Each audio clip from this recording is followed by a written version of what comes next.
I'm Dana Perino. I'm Jason Chaffetz. I'm Rachel Campos-Duffy, and this is the Fox News Rundown. Friday, October 14th, 2022. I'm Chris Foster.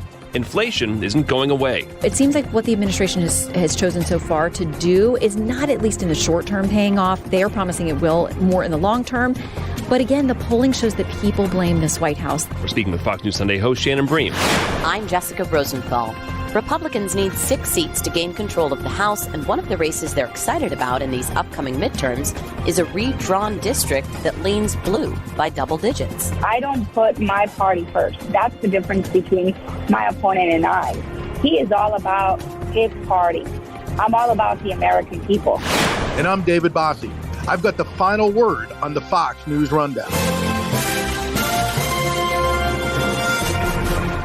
There's not much, if any, relief in the Labor Department's monthly report on inflation. Its consumer price index, what we pay for everyday goods, housing, and services, is up 8.2% annually, with prices 0.4% higher in September than August, both more than most economists expected. We are acutely aware of the pressures that this causes on American families. White House economic advisor Jared Bernstein on Fox News Channel, Texas House Republican Kevin Brady on Fox Business. It's clear we're going to see high inflation. It's persistent. And right now, there's no end in sight. Groceries are up 13% from a year ago. Housing, 6.6%, the fastest since 1991. Generally, we know historically that voters tend to blame the person who's in power, the party that's in power. That makes sense to them. If they're struggling, what was it decades ago? It's about the economy, stupid. And that tends to be what really runs most elections. Shannon Bream's the host of Fox News Sunday.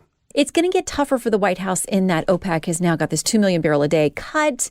That's only going to drive gas prices up, which we know then there's the ripple effect to everything else for transporting food and energy and all those other things. So it's not a great report for the White House. The core number is not good. It's up significantly. So I think that they know that voters make people pay in elections when it comes to the economy. And so they'll be doing everything they can to message that they've made investments, the Inflation Reduction Act. You got to wait to see some of these things pay off, but they're on the job. As part of your research and your job and whatever, have you tried to become a little bit more of an economist? I've tried my best, but it doesn't seem like anything's working. Yeah. I'm no expert. I do fall back on my, I have a business degree, so I think back to the econ classes I took in college. Should have probably paid attention a little bit more. But that's what I love about this job is that we are constantly learning more. And I definitely would say that about the economy. There are a couple of economists, I love to call them up and say, okay, this wonky report or number, what does this actually mean? How does this translate into real life? So we have great people like that we can rely on. But it's true. It seems like what the administration has chosen so far to do is not, at least in the short term, paying off. They are promising it will more in the long term. But again, the polling shows that people blame this White House. They think there's new polling out this week that actually half of Americans think not that this federal government or the Biden administration has been neutral. They actually assign them as making things worse. Right. And that's tough. Yeah. And again, if you're driving around and that gas station price thing is almost like free advertising for whoever the opposition happens to be. People don't care that inflation is about the same in the European Union or whatever's going on. That's their problem. I'm worried about my problem. And millions of Americans are already voting absentee in some states. Let's talk about the new Fox News power rankings. Same as last month, still has the Republicans winning back the House. Best guess, 231 seats to 204. There are 30-something toss-ups in there. And there's a best-case scenario for the Democrats where they could hold, but it's maybe 20%, something like that. Well, it's interesting because you have people out there who don't trust the polls in either direction. I've interviewed Republicans who say they're worried that people will become complacent earlier in the year when they were more favored to pick up more seats in the House and the Senate. I think that, you got to think about enthusiasm and getting your voters out there. There had been more of an enthusiasm advantage to Republicans. That gap has closed. In some polls, it shows Democrats are actually gaining ground there. It's all about turnout. Like you said, some of this early stuff is already starting. Some states where they haven't even had the debates yet in some of these races. Yeah. So there's so much that can happen. 3-4 weeks is a lifetime in politics, and there's always the potential for a November surprise. Right. Plenty in October, room in November. Looking at the Senate, our esteemed political team has it is a toss-up, really, with just 4 races deciding the balance of power in Pennsylvania, Georgia, Arizona, Nevada. Pennsylvania is getting a lot of national airtime with the Democrat John Fetterman. The Democrats trying to flip that seat to Democrat. It started this conversation about what maybe is and what isn't a disability and what how Fetterman's stroke and his problems processing language could affect his job. Now, you can make the case, and they have made the case, that, well, if you're a deaf senator, it's no different. And Fetterman says, look, I'm getting better. This isn't a cognitive thing. It's just language processing. Yeah. It could go either way. He could get sympathy, or he could scare people off, I suppose. It's very tricky. And with his opponent being an MD, an actual doctor, that's tricky because he actually knows the prognosis of a patient better than us as lay people would know. But you have to be very careful in the public opinion sphere because people don't want to think that anyone is being bullied or marginalized or embarrassed because of a physical issue. And listen, he could wind up being a senator and go to the Senate and have a screen in front of him to help him process speeches and things that are going on there. Like you said, it's not cognitive. He understands it may be communicating back and forth that's difficult for him. So it's tricky because he'll go around and say, how dare a doctor be making fun of me? And Oz will say, I'm not making fun of him. I'm trying to say that this is an issue that I understand from a medical viewpoint.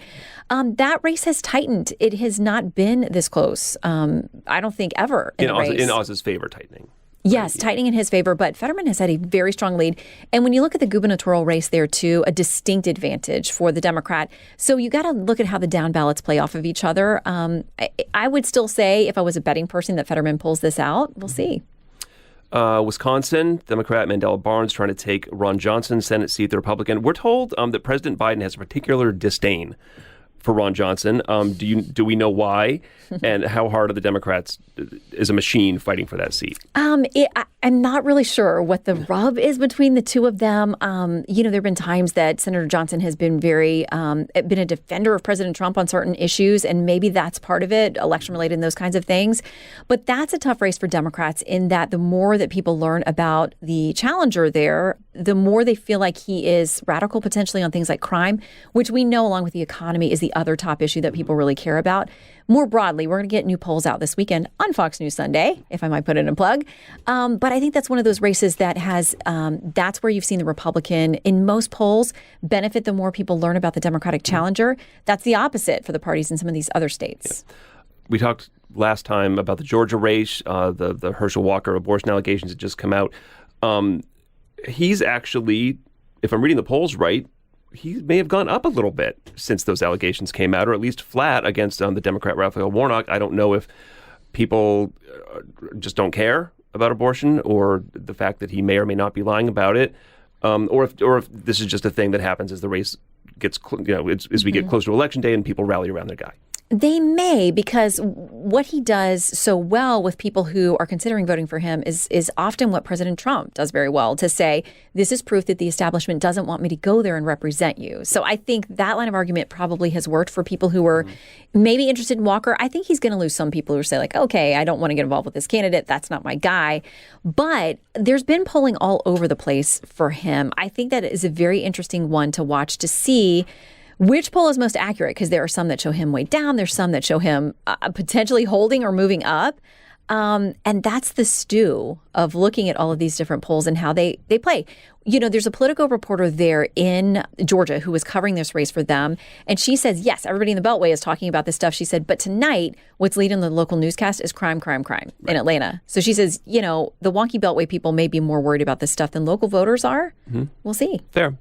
Arizona, Senator Mark Kelly's been pretty consistently up on the polls. I know, poll, but it's what we have to talk about at this point, against the Republican challenger Blake Masters. But the lead, again, maybe narrowing a little bit. Republicans maybe with a little more hope of taking that? Possibly. Then this gets into this conversation where pollsters will say there's the silent voter, or is that the conservative or the Trump voter, AKA who does not want to give the truth to a pollster or doesn't want to participate in the poll in the first place. I mean, some polls are very good at factoring that in. We'll have to see if they do that this time around, but that's been an exceptionally tight race, as has the gubernatorial race there too. So Arizona is definitely one to watch. One we maybe haven't paid as much about nationally is in Nevada, which is considered the other toss-up of the four. The Democrat incumbent, Catherine Cortez Masto, is running against Adam Laxalt. This is one the Republicans really think they can grab. And they need to. If they think they're going to win control back of the Senate, this is, it's in that handful of two or three that's like, you got to pull it out. I was out in Vegas not long ago to give a speech, not doing anything fun. Everything in Vegas stays there. But You know, when you travel to these different states, you're inundated with their local ads. And it was so much about abortion on both sides. The ads weren't about the economy, which is not what the Democrats want to be talking about right now, but it was about abortion nonstop in Nevada. Even from the Republicans. Yeah. I mean, and there was sort of this idea that maybe they were explaining or clarifying where Laxalt is on that issue. But I was surprised that seemed to be the overarching theme in nearly every ad I saw there. One more, new COVID boosters approved for kids 5 and up. It struck me when this news came out that there was a time that this would have been sirens blaring, every time a vaccine was approved. And now it just seems like, okay, great. Another TikTok in our new COVID life, even though long COVID and medium COVID we're hearing more and more about. Is anybody at this point talking about this stuff on the campaign trail, talking about the shutdowns or how the pandemic may or may not have been handled or mishandled, or have we just move past that? I think that it doesn't show up in polling as an issue. Thank God that people is at top of mind right now. And I think that walking around New York right now, it's like the most normal it's felt to me in 2.5 years. There wasn't a good uptake on shots for youngsters. And so I think that, now that the boosters are available, there's certain people who they were first in line. They're definitely going to think this is the best choice for their kid and be there to get it. I don't hear a lot on the campaign trail about this particular issue, but there are those who will invoke it to say, don't forget what the last 2 years were like. If you didn't like that, if you felt the Democrats didn't handle it well and infringed on your personal freedom in a way that you did not like for you or your children, then vote for me. It's not a top liner, but it does sneak in there here and there. It's a thing in the main gubernatorial race. I know the incumbent there, Democrat Janet Mills, that's something that she's been getting hammered on, lockdowns, et cetera, against Paula Page, who's the Republican trying to get that job back. Right. It's interesting when people leave the job and then they come to try to get it back. But that one, I think we just moved to lean Democrat, so we'll see. Yeah, LePage, like many people in Maine, decided to head off to Florida for a bit and then came back trying to get his old job back. Shannon Bream, host of Fox News Sunday. Thank you. Great to see you.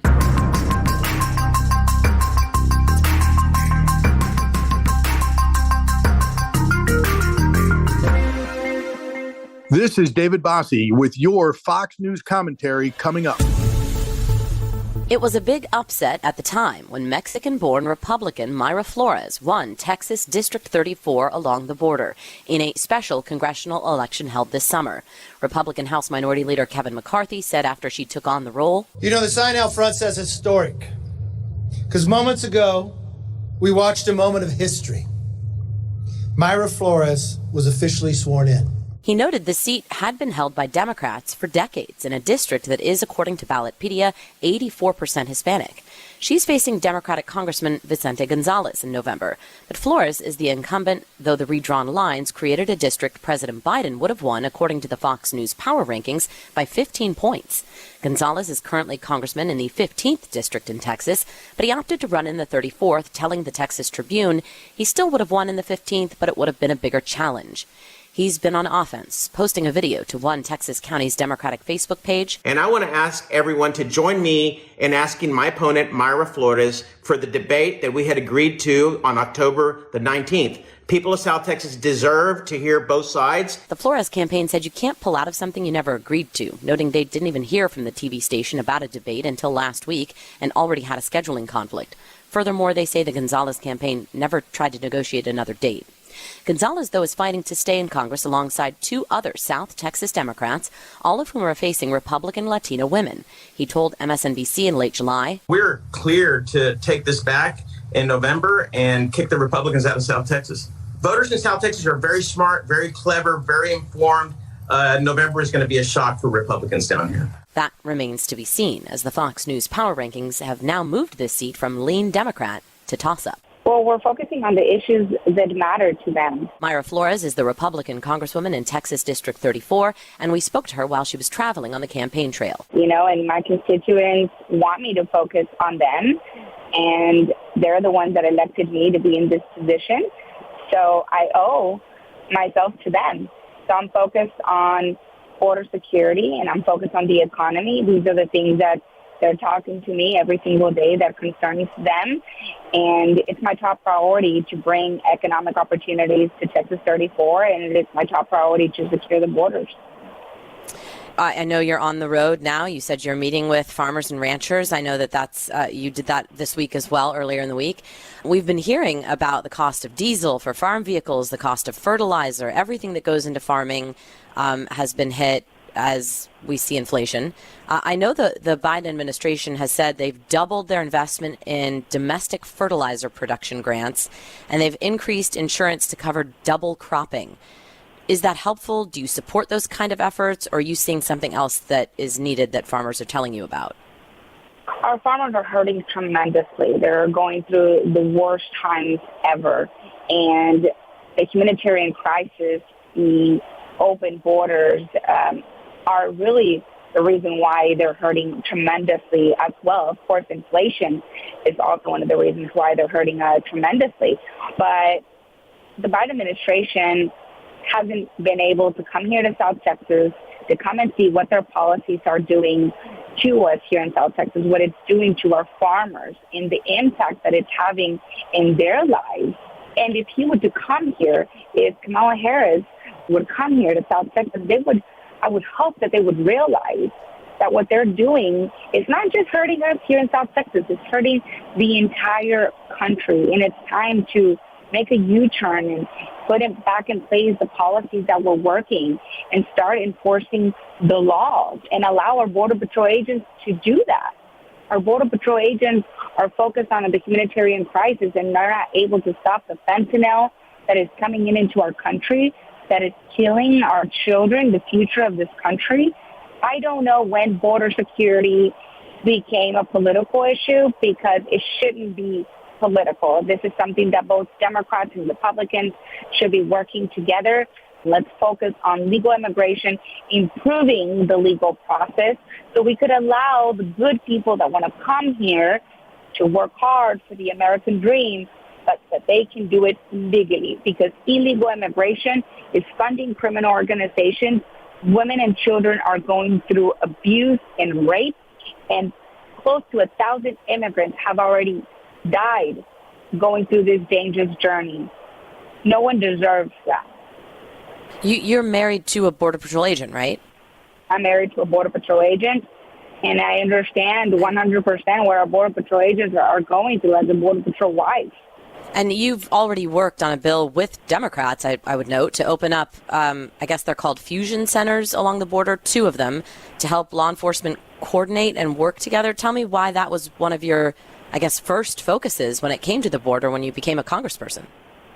Because it's so important that all our law enforcement, even at the local level and state level, have that communication.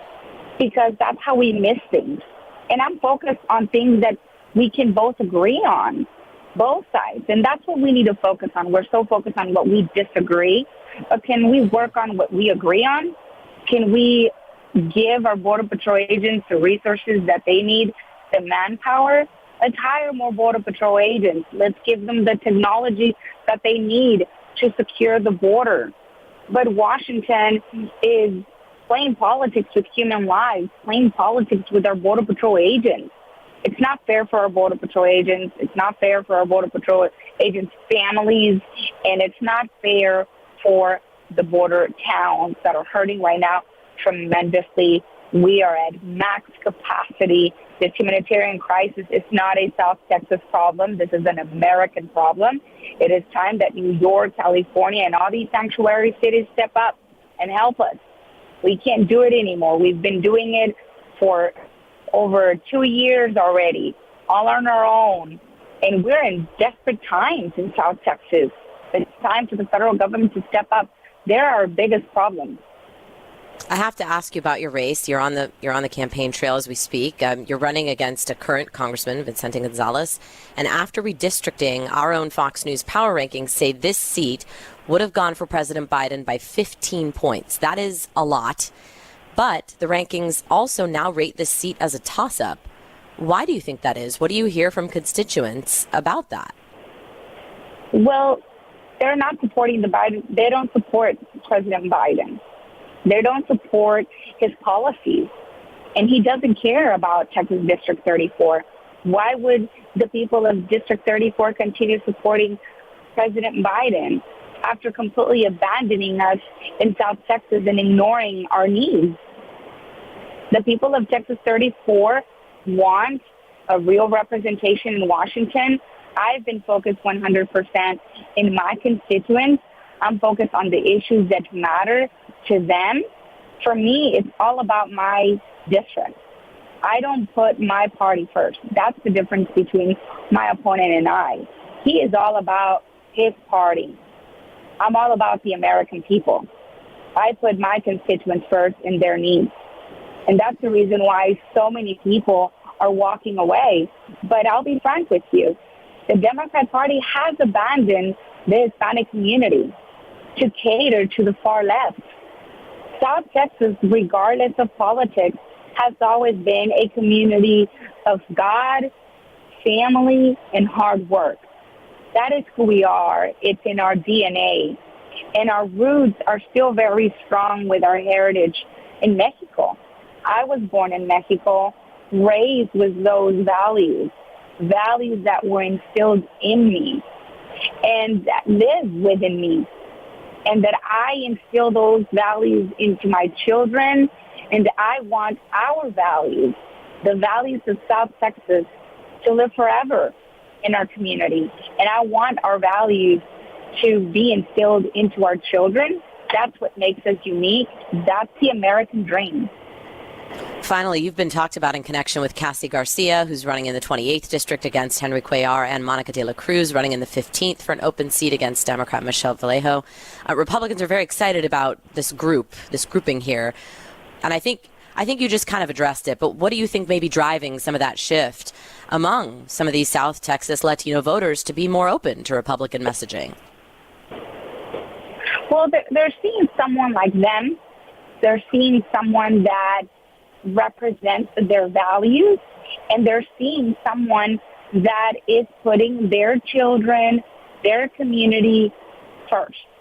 And we are sick and tired of being treated like second class.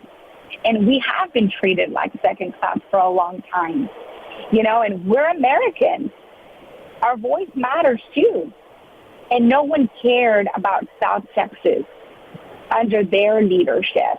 And now that I am a member of Congress, they're talking about South Texas. They're talking about our needs.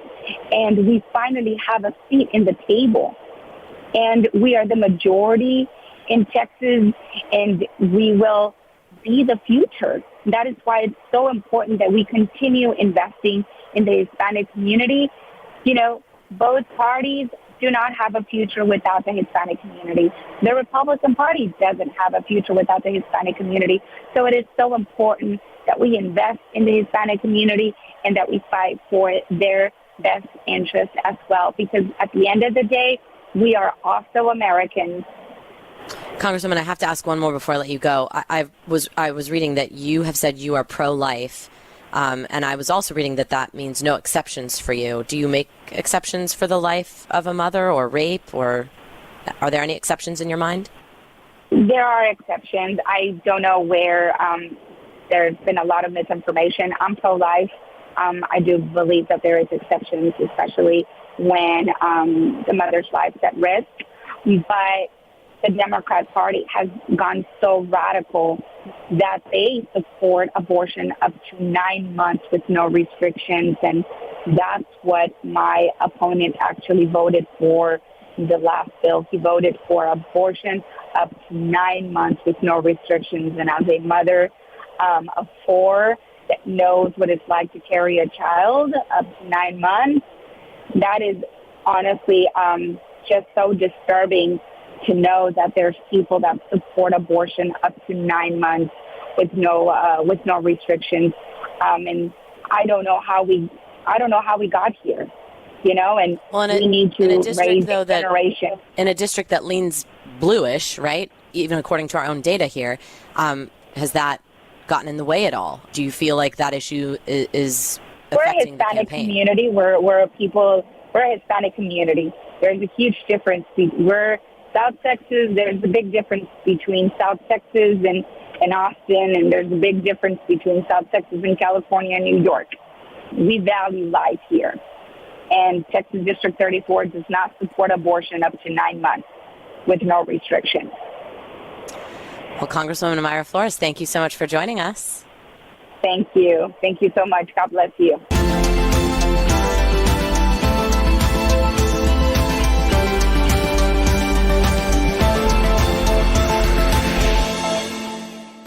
Jason in the House, the Jason Chaffetz podcast. Dive deeper than the headlines and the party lines as I take on American life, politics, and entertainment. Subscribe now on foxnewspodcast.com or wherever you download podcasts. Rate and review the Fox News Rundown on Apple Podcasts or wherever you listen. It's time for your Fox News commentary. David Bossie. What's on your mind? Every 2 years, there seems to be a competitive race for the United States Senate that emerges out of nowhere, that wasn't on anyone's radar screen when the election cycle first began. This year's sleepy campaign in Washington state between far-left Democrat Senator Patty Murray, a 5-year career Washington, D.C. politician, and first-time candidate Republican Tiffany Smiley is it. Recent polling shows the decades-long liberal incumbent Murray polling below 50%, despite her high name recognition against Smiley, who until recently was seen as a little-known citizen politician. Shockingly, the ballot test in 2 of these polls had Senator Murray's lead shrinking to just 2 and 3 points, respectively.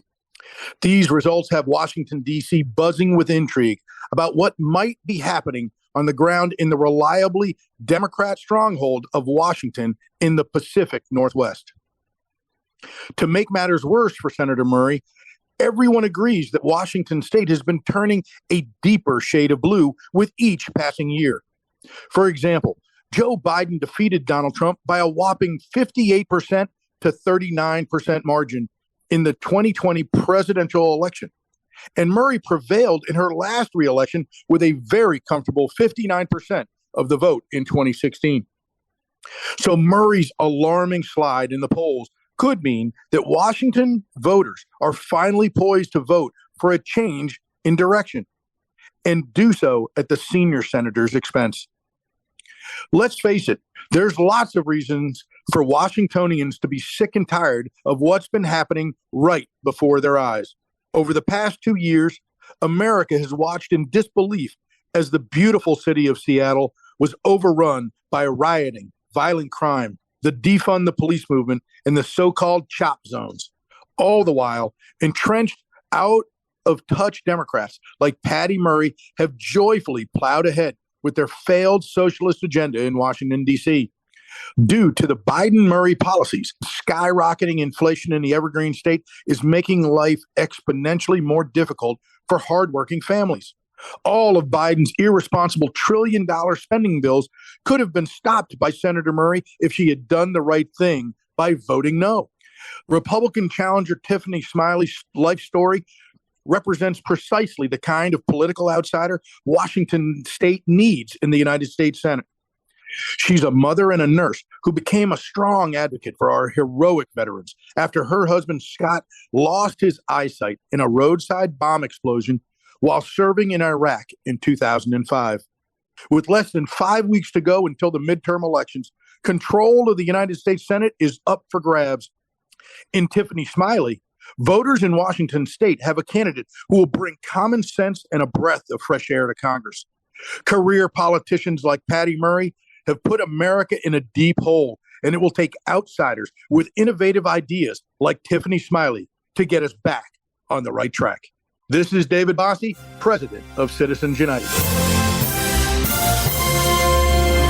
You've been listening to the Fox News Rundown. Stay up to date by subscribing to this podcast at foxnewspodcasts.com. And for up-to-the-minute news, go to foxnews.com. Put the power of over 100 meteorologists and the worldwide resources of Fox in your hands with the Fox Weather Podcast. Precise, personal, powerful. Subscribe and listen now at foxnewspodcasts.com or wherever you get your podcasts. Love Fox News? Click the subscribe button to get more of the news and opinion you trust. And click the Fox News Rundown playlist for the latest episodes.